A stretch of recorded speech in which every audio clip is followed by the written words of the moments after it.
All right, welcome on back, YouTube, to Artichoke Dip. My name is Rob, and this is going to be episode 2 in the Shadow of Aufstrag. And something I wanted to get out of the way, first and foremost, one of them things when you play different types, different game systems, sometimes you get mechanics confused, and that being initiative. I messed up on the first one, and if you notice, I'm wearing the same getup, and what I am doing is, as I am playing through recording this, I have edited and uploaded the video. So the playthrough is done in one night. I just decided to break the videos up into hour-long segments. It seemed to make them more easier to watch rather than just one massive video spread over many hours. But got off the beaten path again there, Artichoke. Kind of working on my 4th pot of coffee for the day, and I'm a little jazzed up.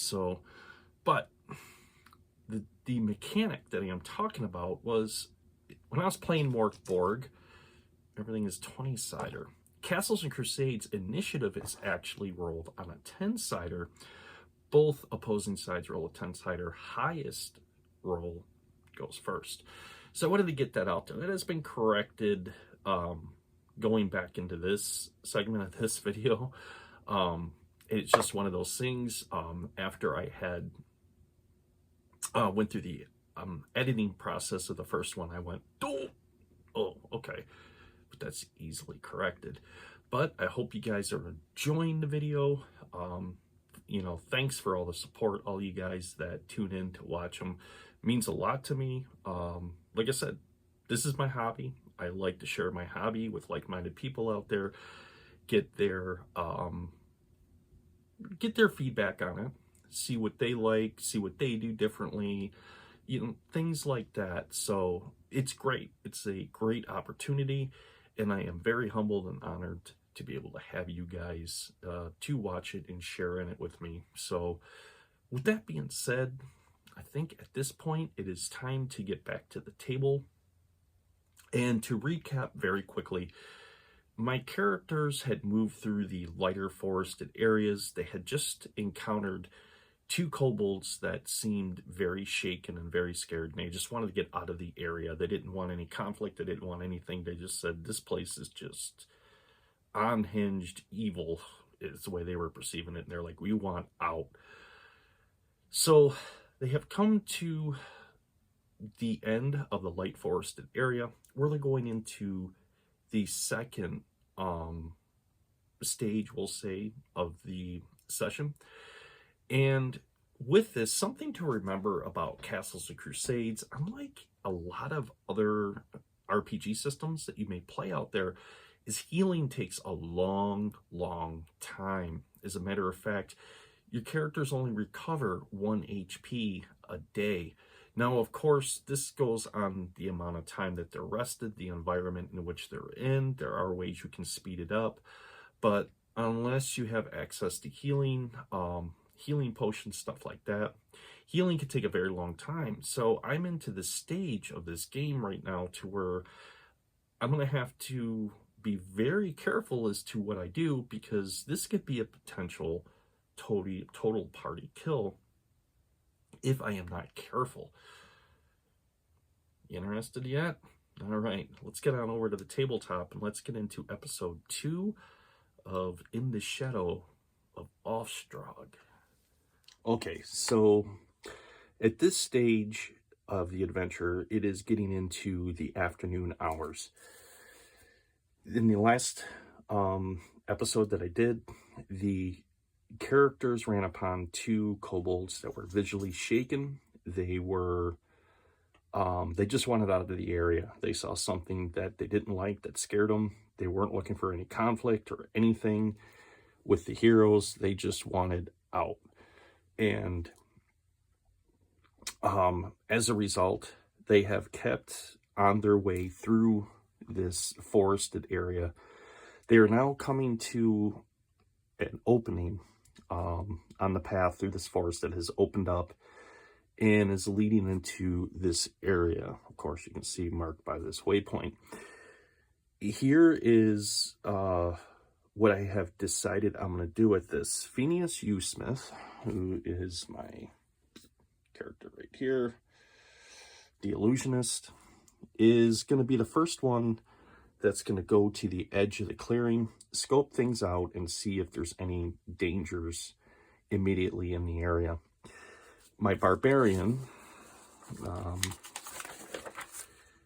Various Soul Seer, right here, he's going to hold back in reserve in case he is needed.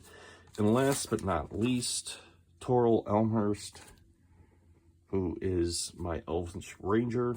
He is the wounded of all three and is doing everything he can just to keep up with the party at this point. So he's probably not going to be offering a whole lot unless need be, and they get into some dire straits. So let's jump on in. First and foremost, what I'm going to do is I'm going to roll a move silent check on him.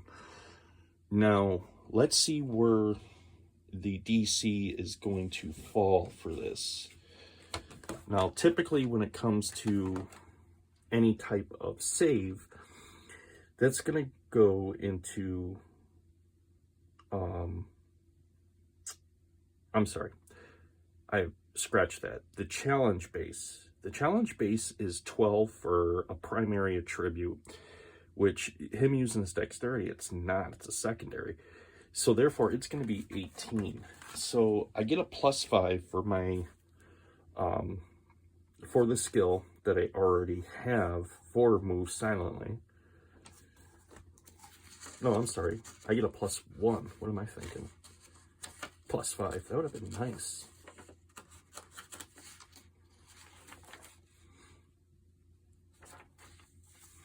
So I'm going to get a +1, which means I'm going to have to roll a 17 or better on a d20 in order to roll completely silent. And let's hope whatever is there is not something just hideous and awful. So let's see. Oh, holy crap. I rolled an 18.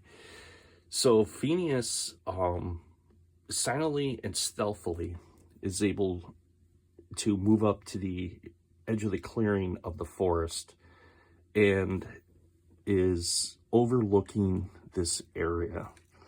Now let's see, let's roll the percentile dice and see what the encounter may be here. If in fact there even is one. 42%. Oh, okay. So this is going to be more or less something that's actually going to be a feature with this, not a creature encounter. So as Phineas moves up into the area and he's scanning and looking around, he sees no activity around the bridge. On first sight, everything looks normal as normal can be, and without many dangers posing it. But here's the question I have. Is there something going on with the bridge? Let's roll a percentile dice. 39%. No. So this is rather interesting.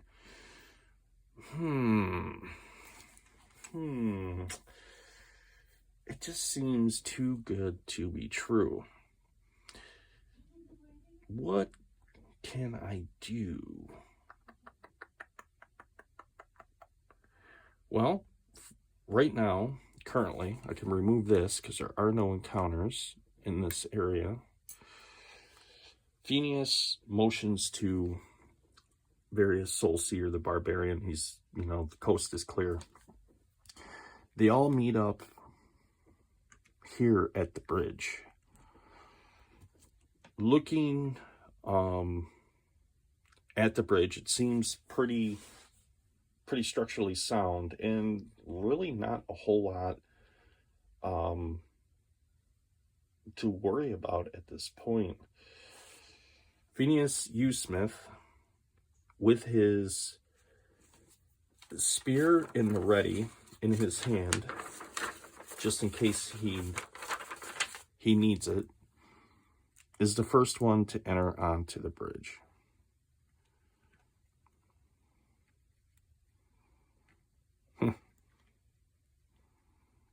Oh well. So as he walks across the bridge, he can hear the timber creaking underneath his feet and see the skeletal remains that are held together by the rope creak and make noises as the swift moving river moves underneath it, followed by the barbarian and then the ranger. As they make their way across the bridge, they can see coming into view another section of forest, which will be right over here.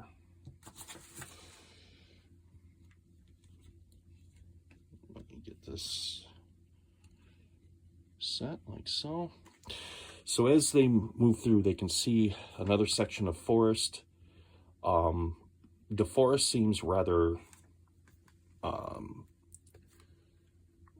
dark for the fact that it is heavily forested. There doesn't seem to be a whole lot of light emanating from it, and it seems to be rather quiet as well.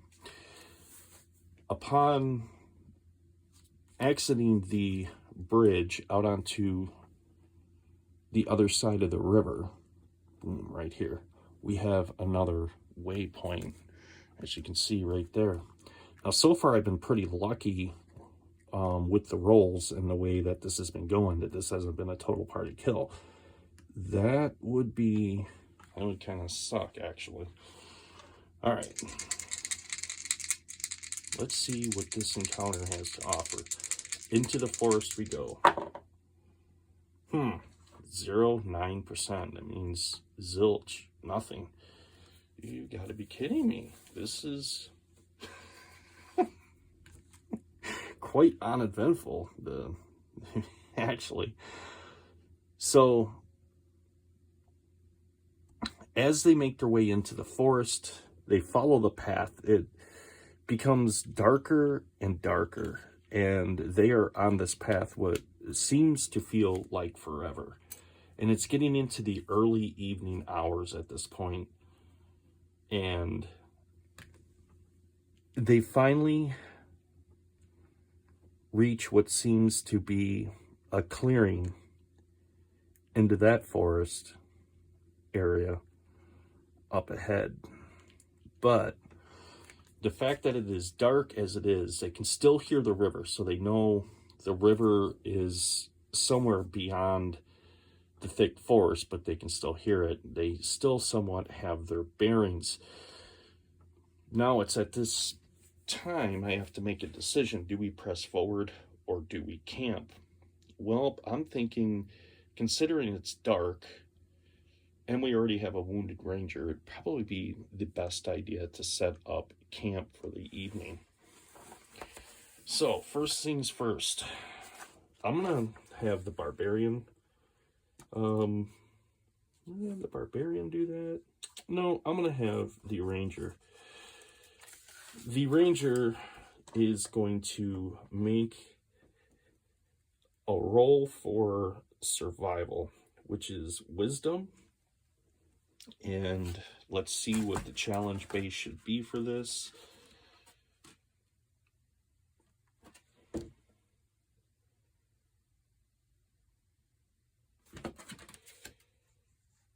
So he's going to have the same thing. He's going to have to hit an 18 or better. He's got a +2 bonus to that. So let's see if he's able to find any provisions that will help them with the camp for the evening. Oh, holy crap. I'm beginning to really like this 20-sider. He rolls an 18.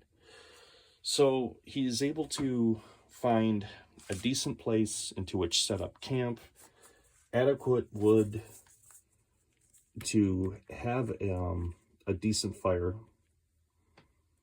And I'm going to put them right here. They're going to be just on the outskirts of the forest.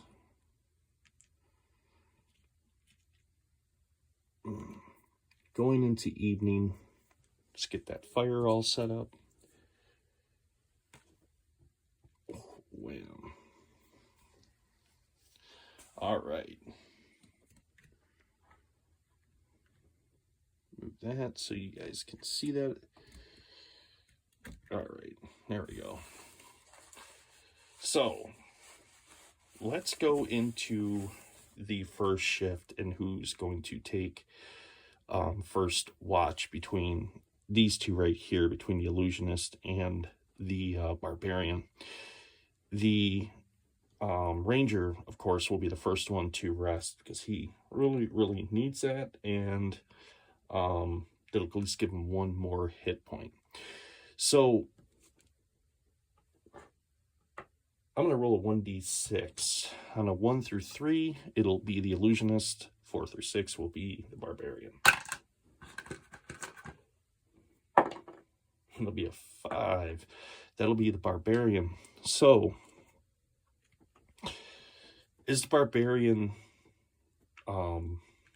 keeps a watchful eye out, and in the shadow, we'll say, of the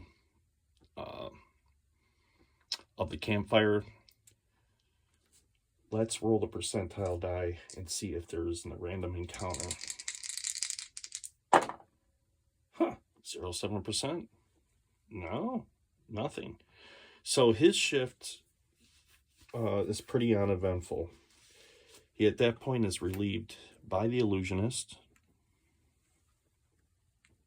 and the illusionist will take his shift, and we'll see if there's anything that occurs during his.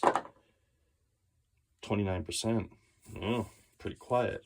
It's pretty interesting, actually pretty lucky. Okay, last but not least will be the ranger, and gaining 1 hit points. Now he's up to 3. Woohoo. He takes his watch. Weak and hurting, but nevertheless, he does his duty. We'll see where it is coming. 65%. Ooh, random encounter. All right, so let's go to the table and let's see what's a shake in there.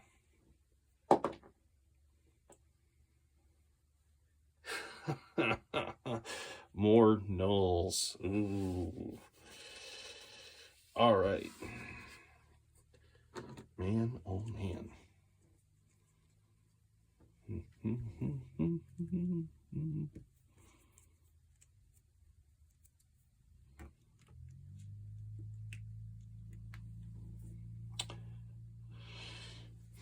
So, first things first.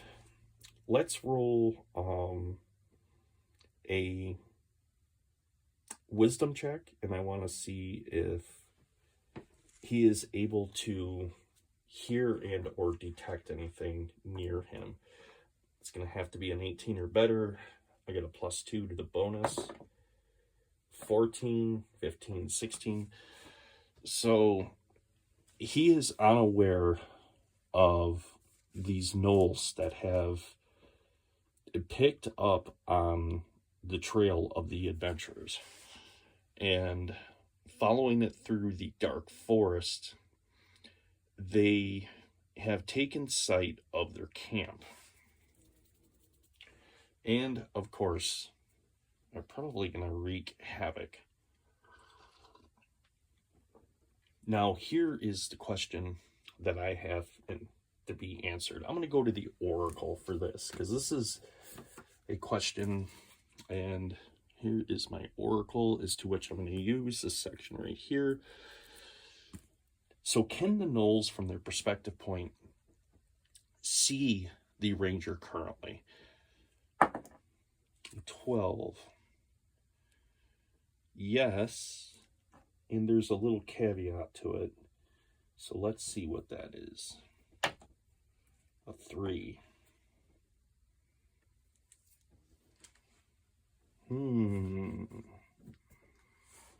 So they can see him, but they are misinterpreting him for somebody else. So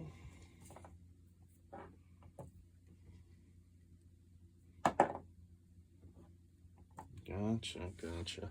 So if you're wondering, I just rolled my reaction die. I wanted to see how that was all going to fall into place. So I know how I'm going to take this. So the gnolls spot him, and they think it is a traveling merchant that they had a run-in with a while back that was able to escape. They make their plan to ambush the camp and see what they can pilfer basically from him. So first things first, let's roll.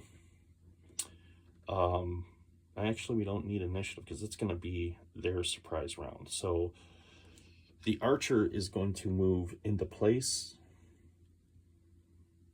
and he's going to get a +2 to his roll because he is completely, get over here. He is completely unaware that they are even there.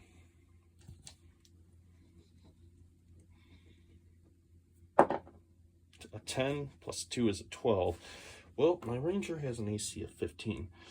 So the arrow misses, and the ranger sees an arrow fly over the camp, and he sees the arrow stick into the ground. He is quickly on alert and jumps to his feet. And first thing he does is he turns around, opens the flap on the tent, and screams, "We're under attack, we're under attack." Meanwhile, that's going on. This gnoll is going to move into space. 5, 10, 15, 20, 25. I'm going to put him right here. 30. Boom. The gnoll comes running around the tent with the battle axe drawn, yapping like a rabid dog. All right, let's go to the percentile dice and let's see who is woken first by this. The barbarian comes in at a 25%. He is dead to the world and just out.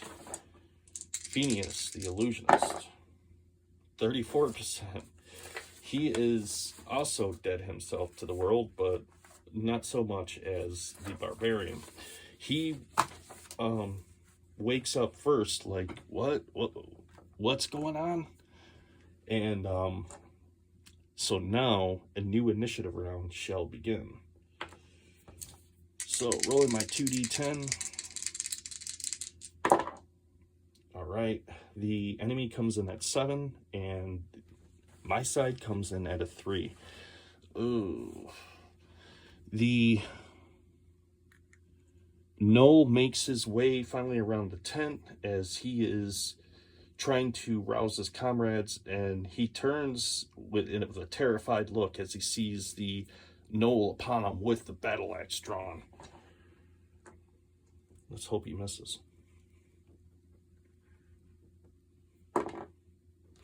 The gnoll rolls a 6. Okay, this is good. This is very good. This means I will not have to be replacing a character anytime soon and trying to explain in the story how they were replaced. Hopefully. Okay. So now this is going to go back over to the last gnoll, which is the archer. So one of two things, the archer could move into this area, but where he's at, he's going to be too close for a ranged attack. Currently, he has, I'm going to say, about half cover where he is at the tent. So I'm going to give a -2 bonus to the roll for the gnoll archer. Let's see how this plays out. A 13, that'd be an 11. Yeah, luckily the ranger narrowly escapes death once again. And now it goes over to my side. So with the ranger ducking and the attack from the gnoll, let me see what he is going to do. What is he going to pull out of his bag of tricks? The ranger unsheathes his broadsword, and in doing so, he's going to try to unsheath and just swing at the gnoll, hopefully landing an attack that will be devastating enough to take him out. Let's see how this all works out.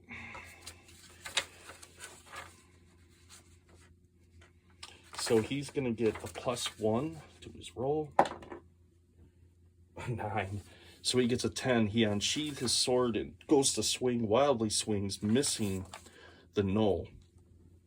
While this is going on out here, Phineas exits the tent, seeing what's happening here, and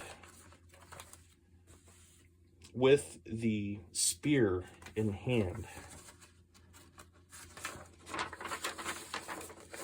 is going to throw the spear at the gnoll, which, by the way, also has a frost enchantment on it. It's a magical spear. I mean, go figure. Okay, so it's Phineas is going to get a +1 to his attack. Let's see. Come on. Give me a good roll. Oh, 7, 8. Okay, no, the spear misses. No dice, as they say. Last but not least, lumbering out of the tent is the barbarian, Various Soul Seer, and of course he's going to have his battle axe in hand. He can see the ensuing battle going on, and he is just going to jump right in the middle of it. So 5, 10, which will put him over here, and I'm going to change out the 20-sider. Hopefully I get a better roll out of this one. Now he's going to get a +2 to his roll. A 3. He moves into space, swings his battle axe. The gnoll is able to dodge the attack, if you will. And now we got one. Nope, that was everybody. Now we go back to the initiative round. Rolling the 2 10-siders to see who goes first. Okay, so the bad guy's got a 6. My side's got a 3. The bad guys will be going first.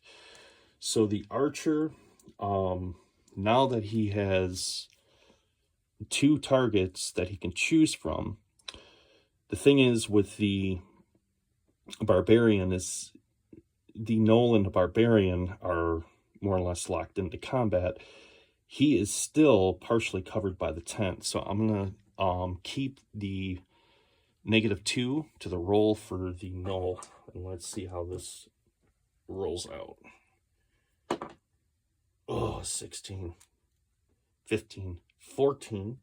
A 14 will be extremely close. Very, very extremely close. As a matter of fact, 1 point off. The arrow was so close that Toril Elmhurst actually heard the sound of the arrow cutting through the air as it went past his head. He ducked backwards, looking towards the direction that it was coming from, and yeah, that's gonna have to be dealt with. Okay, so let's settle this gnoll up. The higher the probability will be him, 4 through 6. Lower the probability will be him, 1 through 3 on a 1d6. Let's see who the gnoll is going to attack. A 2. He's going to go after the weaker of the 2. So the gnoll with the battle axe decides he's going to attack the ranger. And he rolls a 7. He does horrible, which is good. All right, my side. With him avoiding the attack, this is going to give Phineas time to work on something else. The spear didn't work. So let's just see if the color spray will work. Let's see what color spray is, and we will get into that. So if you're not familiar, color spray is a spell. Okay, color spray. This is a level 1 illusionist spell. The casting time is 1 round. It has a range of 25 feet. And the saving throw says see below. So we'll take a look at that. It says a rainbow cone springs forth from the caster's hand, causing nearby creatures to fall asleep. The spell can affect a number of creatures equal to 1d4 plus the caster's level. The cone is 5 feet wide at the origin, and its width is equal to its length at any point up to 25 feet. The closest creature in the cone are affected first. So this could potentially affect everybody right here. The result of the spell depends upon the HD of the targeted creatures. Creatures of 2 HD or less are struck unconscious for 2d4 rounds. Creatures of 3 to 4 HD are blinded for 1d4 rounds, and creatures of 5 HD or greater are stunned for 1 round. Creatures of the same level or hit die as the caster, and all creatures with 5 hit die or greater may make a wisdom saving throw to shake off the color spray. Okay, so we don't have to worry about it. These are 1 HD creatures. So let's first and foremost roll a 1d4 plus the caster's level to see the number of creatures that can be affected.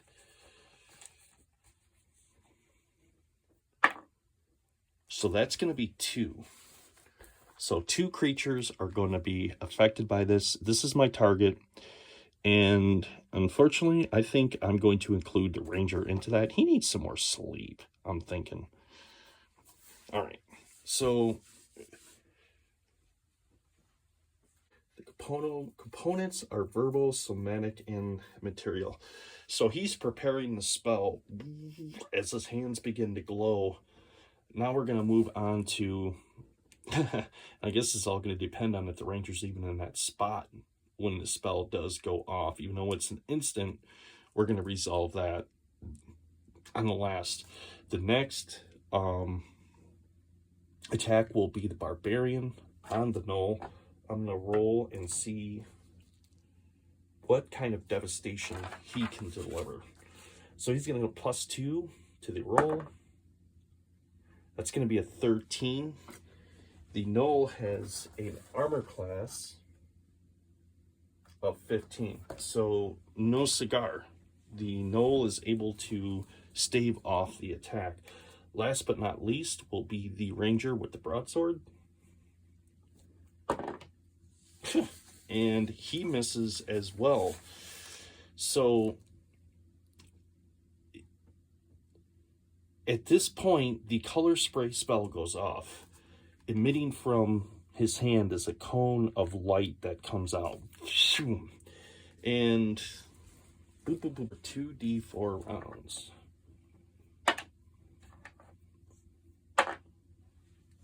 For 7 rounds total. Okay.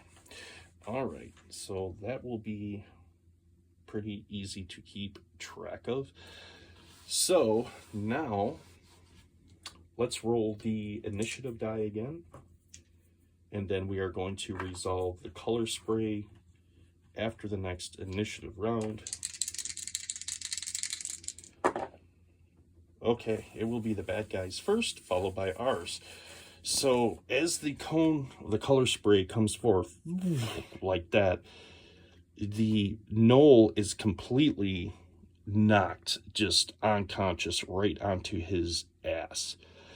And he has no resistance to it whatsoever. Bam. The ranger sees the color and looks over his shoulder to see where it's coming from, and he is also lights out. Much needed sleep. Get some more hit points. 99. Okay, so that's going to resolve that. This knoll can see the color lighting up this area. See what happened to the other knoll. Let's see. Let's roll the percentile dice and see what he's going to do. Is he going to engage or is he going to flee? So let's roll a percentile dice if he's going to flee. 61%. Yeah, he's going to flee compared to him staying to fight. 88%. So he has an 88% probability that he is willing to stay and fight through this.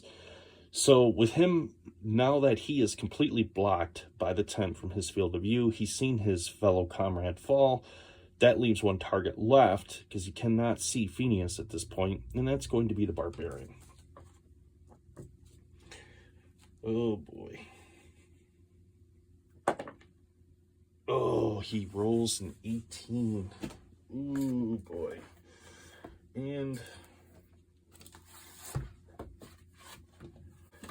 the attack is going to do 1d6 damage.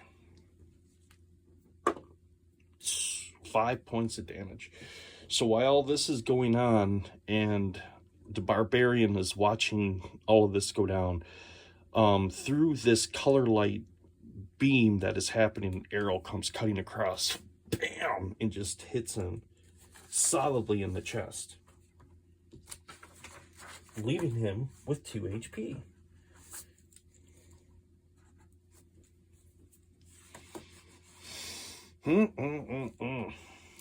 Okay, let's go into the next. That will be the gnolls. Now it'll be up to the characters. So what do I do with the barbarian? First and foremost, the barbarian,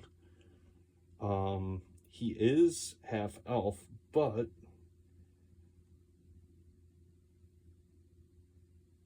he does not have low light vision. So first things first, he's gonna have to roll a save on his wisdom, which is a +1, and it's not his primary attribute, to see if he can even see this archer. 16, so he can barely make out the archer or where the arrow came from. So his recourse of action is going to be to get out of the area, 10, 15, back into cover. Now, skipping over the Sandman here, who is sleeping, we'll be sleeping for quite a while. We're going to go to Phineas U. Smith. Phineas is just infuriated looking at the gnoll. He is going to swiftly make his way over, retrieve his spear, and is going to be heading in the direction because Phineas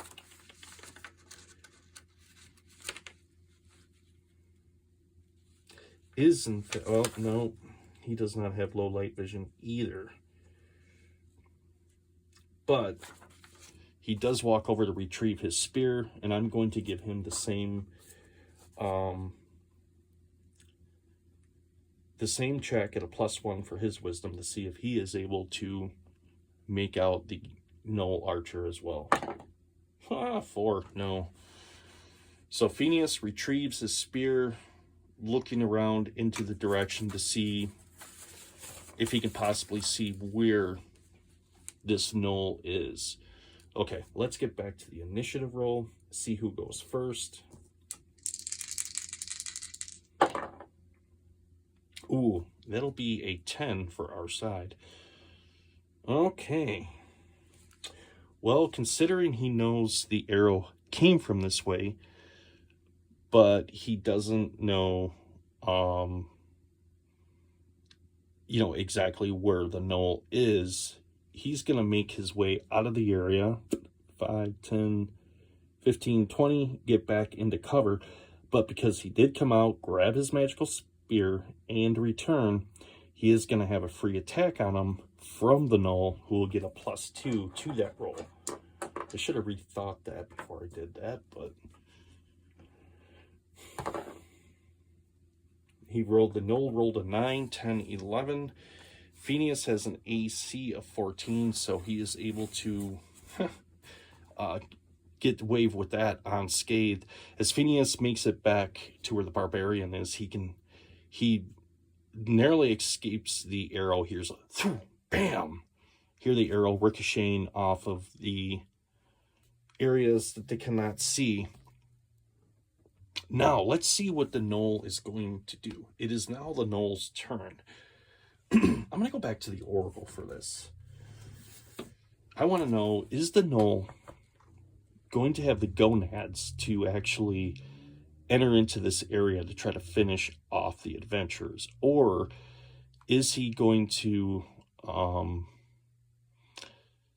keep his wits about him, even though it's a knoll, it's a low intelligence creature, and decide, you know what, maybe it's time to cut my losses and run? So let's go to the oracle. Let's see what the oracle has to say for this. Does the knoll cut and run? Rolling a 15, that is a yes, but it's got a little caveat connected to it. Let's see what that is.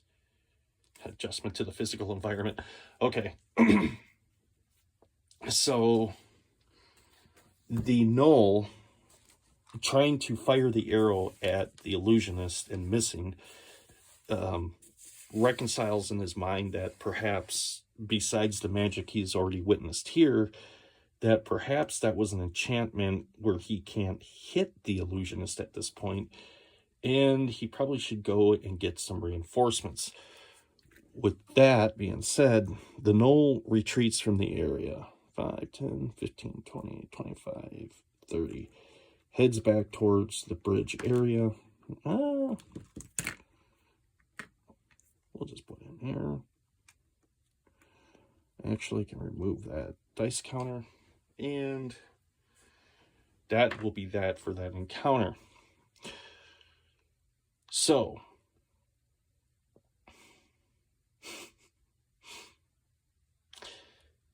Phineas and the barbarian are, I'm going to say right now, currently discussing who should go and scout the area to take out the archer.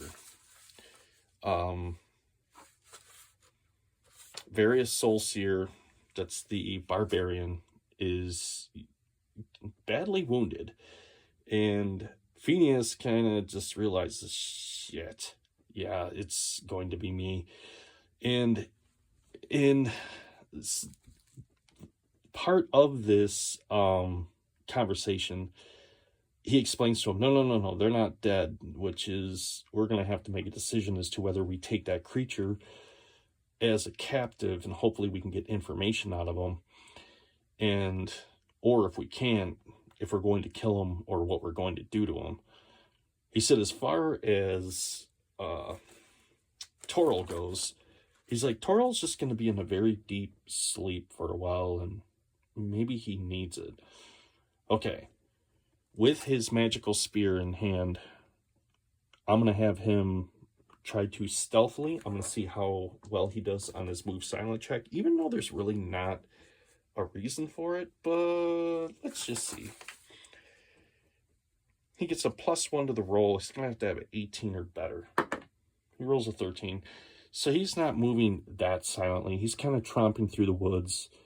He gets far enough away from the camp to where he instinctively kind of knows this is about the area to where the archer would seem to realistically be at. There's nothing here, and returns back to the camp. When he arrives back at the camp, here's my question. This is the one that needs to be answered. So with the barbarian unattended, I'm going to go to the percentile dice for this. Did the barbarian decide that it was time to off the knoll while it's in its stunned deep slumber? Let's roll a percentile dice. Let's see. 59%.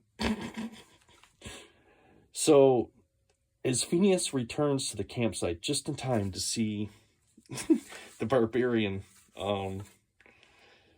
standing over the knoll, coming down with his axe, going, oh!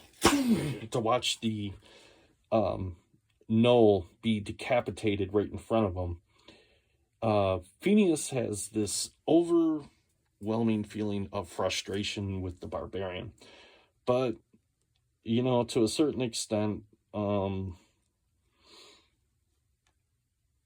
he really blame him, considering he's got an arrow sticking out of his chest at this point? So, that would be the end of the third shift. Once they get back to the camp, they quickly realize that, well, they're probably not going to be going anywhere anytime soon. As a matter of fact, probably not until early afternoon, when the Sandman wakes up from his slumber. So Phineas gets back to the camp, kind of frustrated because they could have gotten some information out of the knoll maybe, and, you know, tells the barbarian, help me get him into the tent, at least get him out of here. And then at this point, we're going to be waiting until a little bit later in the day before we can continue on with our travels. Okay, so let's see where we can go with this from here. Okay, so I'm going to roll I'm going to actually roll 2d4. I want to see.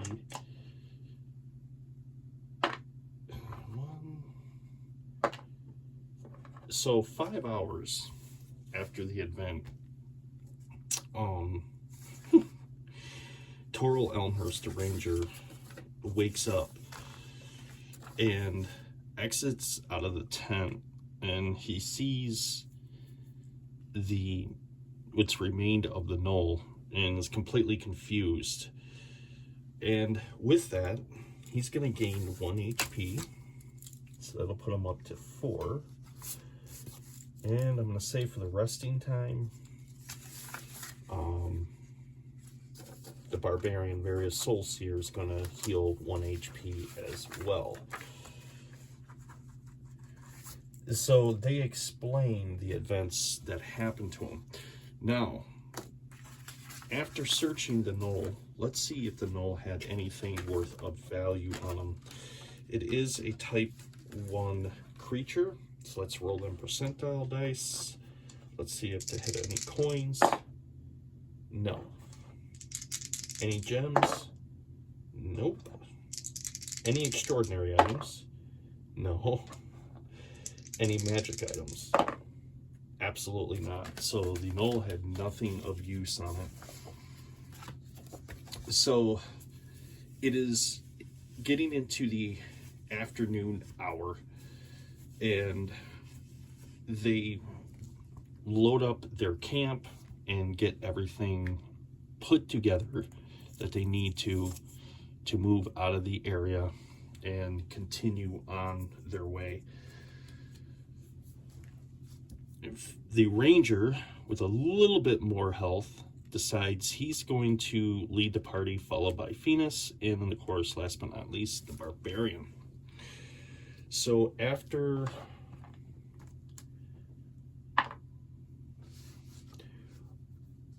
about 4 hours, it's getting into later afternoon at this point. They come out of the heavily forested area into a clearing where off into the distance they can see what appears to be an old forest with huge gnarly trees and this bizarre weird greenish glow that almost seems to emanate from the canopy. And beyond that, in the distance, they can see what looks like a large rocky hill with a tower atop of it. All right. So as they move into the old gnarly forest, which will be marked by here, let's roll them percentile dice. Let's see what's the shake in there.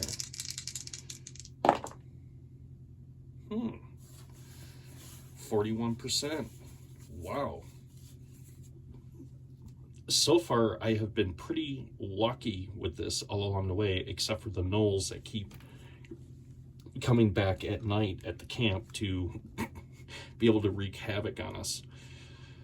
So they start their way into the old gnarly forest and move through cautiously until it gets into the late afternoon hours, where the rocky outcropping that they can see in the distance is within their reach. Because they got such a late start, they have decided maybe the best recourse of action is to continue on instead of breaking for camp. Maybe they should reserve that for a little bit later. Considering their surroundings are rather they just don't feel that welcoming, I'm going to say. Something just does not seem right about the area. I'm going to mark a torch off of my barbarian.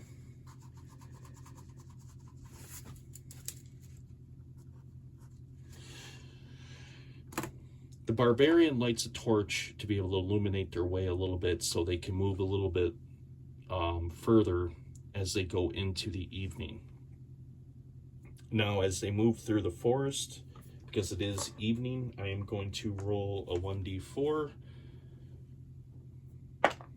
So after an hour of traveling, working their way closer to what they can see in the distance being the tower area up here, I'm going to roll my percentile dice again. I want to see if they do run into any other encounters, because we're getting to that point that they should be getting a lot of pushback from being here, or the fact that they're of elven descent, maybe not. Okay, 82%. Yeah, there's an encounter. Let's go to the encounter table and let's see what we're going to encounter. Let's roll a 20-sider. 11. Okay. Well, this should be rather interesting. So as they're making their way through the old gnarled forest, I'm gonna leave this up to the ranger to see if the ranger recognizes this. And he does have twilight vision, which is good because this is gonna help them. But I'm gonna give him a wisdom check, which is he's gonna get a +2, but it's not his primary attribute, so his difficulty class for this is gonna be an 18. Let's see if he makes this or not. A 4, +2 is a 6. So no. He's able to make out various things, but it's twilight vision. Currently where they're at, he's got superior vision, but he doesn't have excellent vision, I'm just going to say.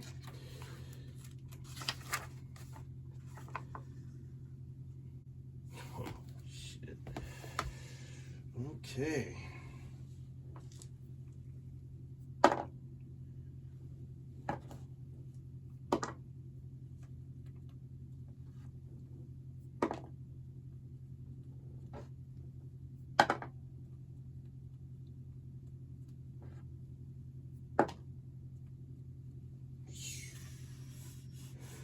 Ooh, boy.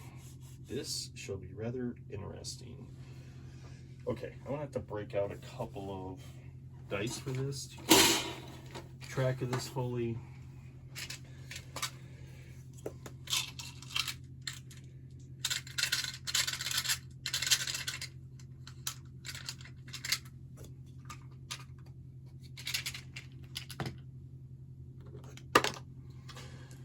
So he did not notice this, but with that being said, I'm going to roll the initiative die to see who's going to go first.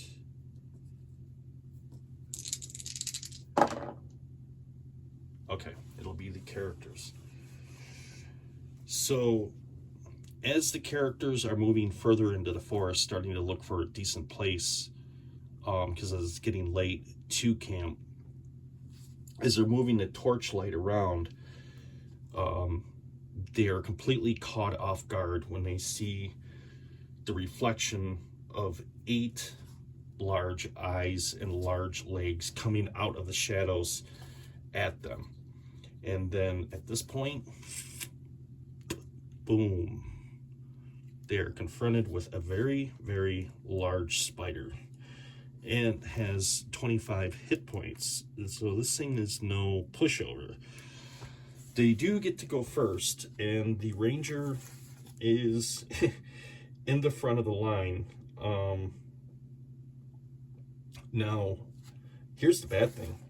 I didn't equip him with a weapon. So I think the first action he will make is he's going to pull his bow, knock an arrow, and prepare for battle. And that's going to move on to the illusionist. The illusionist, luckily, has a spear that doubles as a staff that he has equipped, like a walking staff, if you will. So he can take an attack at this creature. And let's see how this is all going to play out. Now, this is a magical spear. A 4. So he goes to thrust the spear at the large arachnid, and it backs away, flinging its large 8 legs at the thing, escaping the damage that spear could actually do, because it's pretty rude, I have to admit. Now, last but not least is going to be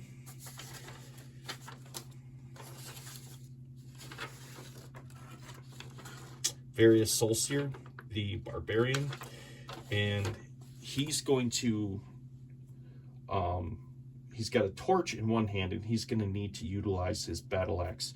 So I think what I'm going to do is I'm going to chuck the spear at the arachnid to see if I can at least scare it out of the area. Not only that, it'll illuminate the area a little bit to where if this arachnid is afraid of the fire, it will possibly not want to come any further. So first things first, I'm going to roll my 20-sider, and I'm going to add my dexterity mod in this for him, which will be a +1 to the roll. That'll be a 5. So he whips the torch, but it doesn't go as far as he quite intended, hitting the ground and pulling his battle axe. Now it's going to go over to the arachnid. And let's see who's going to be the unlucky recipient of the first attack. So I'm going to break the d6 up to 1 through 2, 3 through 4, 5 through 6. 3, which will be Phineas. The arachnid begins to move and scurry towards Phineas. Now let's see. Does have climb. Twilight vision, of course it does.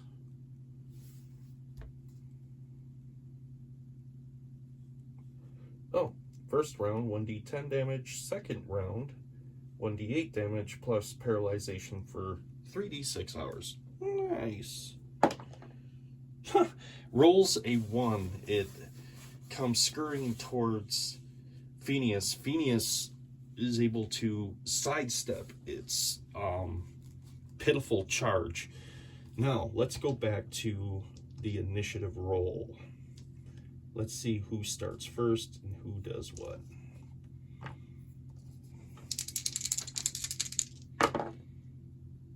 It will be the arachnid's turn. The arachnid, after the near miss, turns about, and I'm going to say now at this point, I'm going to put them like this. The arachnid is currently here. Let's see who it's going to go after. The higher the probability, Phineas, 4 through 6, or the Ranger, 1 through 3. Let's find out. Oh, the Ranger. The arachnid turns its attention towards my Ranger, but is unable to deliver an attack with a roll of 5. I'm not complaining. Now it is my party's turn, and with the Ranger being in close proximity to the arachnid, he's really not going to be able to do much with his bow. I think his best recourse would be to drop his bow and draw his sword at this point, because my intention was to at least get some distance between me and the spider so I could start lobbing it with arrows, but that's not going to work out for me this round. So that will be his turn. Phineas, because he is now attacking him from the back, he's going to get a +2 to the attack roll. Let's see what he gets. So he is going to get a +1. So this will be a +3 to the overall attack roll. That is an 11. The AC is a 16 for this encounter. That's not going to work. The next attack will be my barbarian, who is going to move up. He is going to get a +2 to his roll, which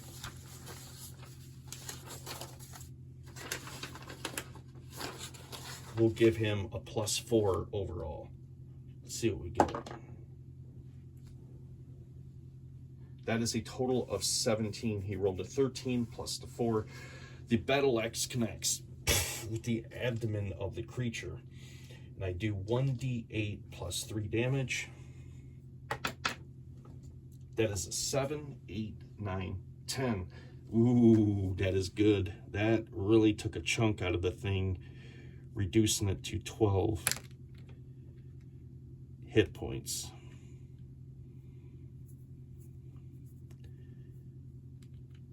Just do that like that. The spider makes a spine-tingling, almost screeching noise from the pain of the battle axe, and the arachnid blood squirts out. All right, back to the initiative round.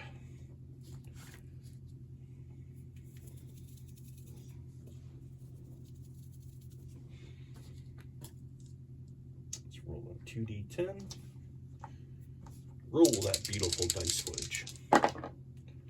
Oh, it is a tie, 2 for each. So at this point, I'm going to call it in favor of the party, since the arachnid is outnumbered. And first things first will be the ranger right here. He has his sword drawn.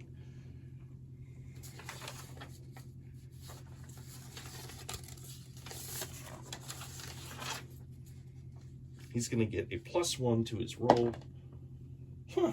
A 9 + 1 is a 10. He just swings, missing the arachnid altogether. Phineas moves in with his magical spear. Let's see what he gets. He gets a +1 to his roll as well. 6 is a 7. He misses again. It's all down to the barbarian right here that I forgot to add in his bonus of +2, but it wouldn't have made a difference. He's going to get a +2 plus his attribute modifier, which would be a +4. Let's see what he can do. Ooh, it's going to be a 14. He needed a 16.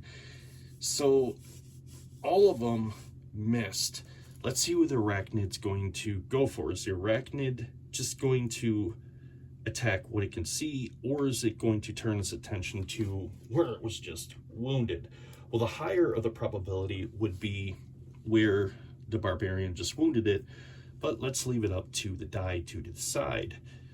4 through 6 for the barbarian, 1 through 3 for the ranger. 4 through, it'd be a 4. The arachnid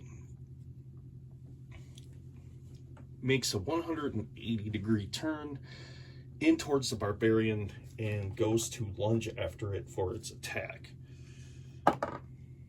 Rolling a 12, it's unable to land a successful attack onto the barbarian. The barbarian has a AC of 13. Very close, but before I put my foot in my mouth,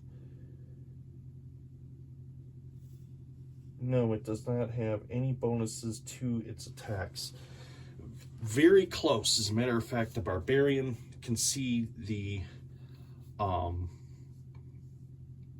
2 fangs of the giant arachnid get very close to his face, and he sees them reach out, and the barbarian is able to move out of the way of the attack, get a better grip on his axe, and get ready to decimate this thing.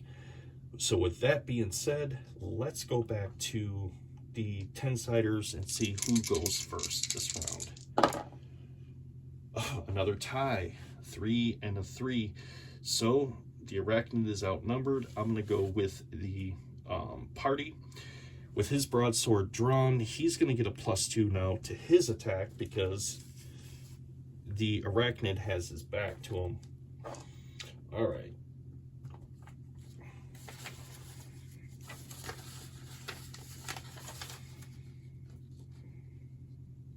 He's going to get a +1 to his roll. A 5. That's not going to do it. Okay. Next one will be Phineas. 7. That will not do. Last but not least will be the barbarian with a +2. A 15. Close, but no cigar. He is able to graze the arachnid. That's all he is able to do.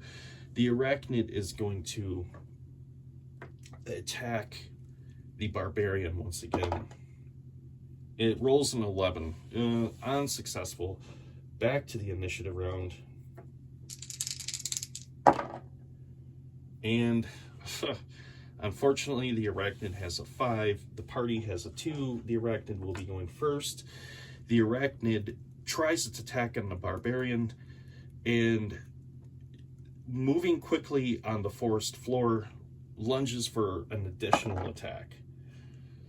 Lands a 14.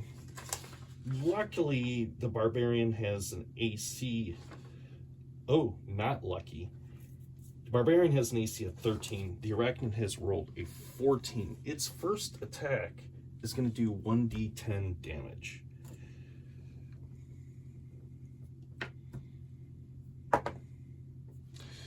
It moves in, its fangs just sink into the barbarian, doing 2 points of damage. which is leaving him with 1. He is extremely weak at this point.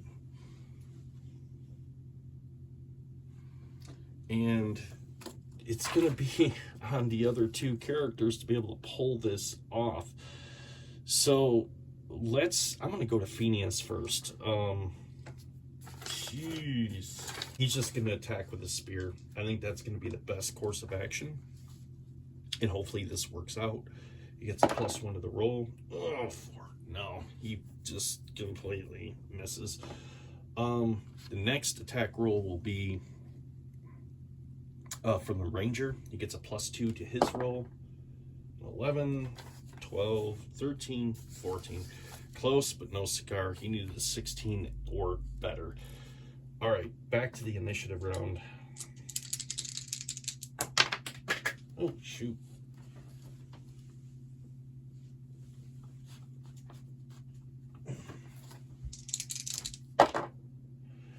A tie again, double 8s. So I'm going to give him another attack. Come on, I need a 20-sider that's going to roll decent. I have been getting just burned this time. Come on, come on, come on, come on, come on. Gets a +3 to the roll. Thank God. 15, 16, 17, 18. More than enough. The broadsword he is using does 2d4 + 1 damage. It's going to be 1,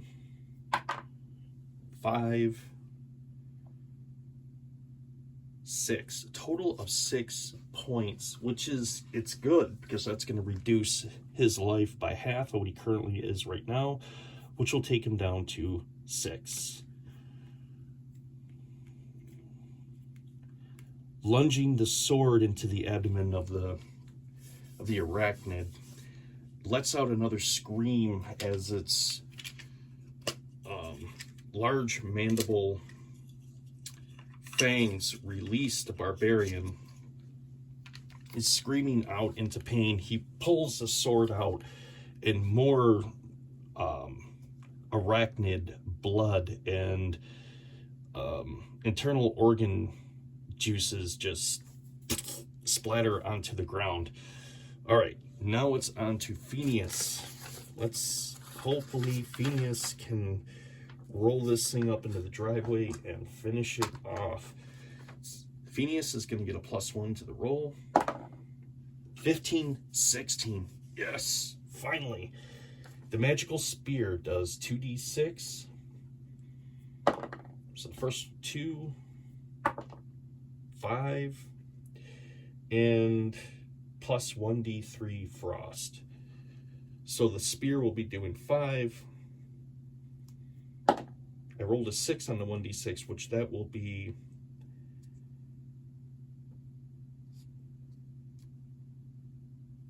an additional, oh, I'm sorry, plus 1d3. 1d3. So rolling the 6, it will do 3 more points of damage. So that'll be a total of 9 points of damage. So Phineas drives the spear in the enchantment and the area that the spear punctured. Frost right over the arachnid cries out as he thrusts the spear in a little bit further into the arachnid, delivering the final death blow, and then ripping it out. Frozen chunks of the arachnid's flesh burst forth and shattering onto the ground as the legs curl up underneath it and the thing just slumps to the forest floor.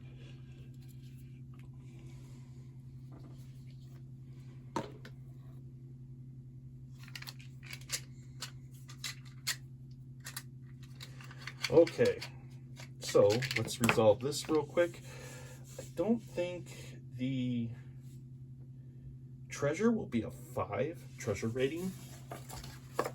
Let's just get that sorted out here real quick.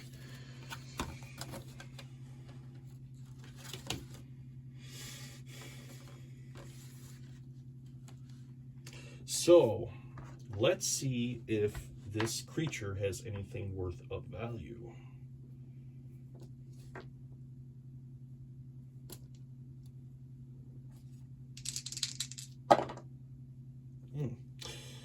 Nope. First slot, coins, nothing.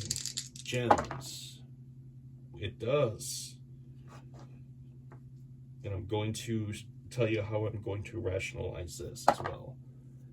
So, okay, that'll be a total of 7 of those. Ooh, extraordinary items. I gotta write this down. Last but not least, magic items. Oh, right on the money, 30%. Wow.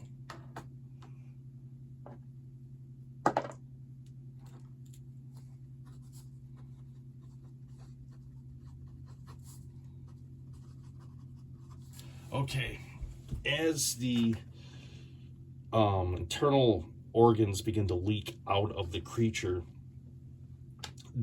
what's left of the light from the torch reflects off of something shimmering. As I retrieve the torch and walk back over to take a look, they can see what looks like humanoid bone remains and partially digested flesh, but amongst it there are shimmering, shiny objects, and they are able to retrieve those and look at them and say, these may be worth something, and collect them.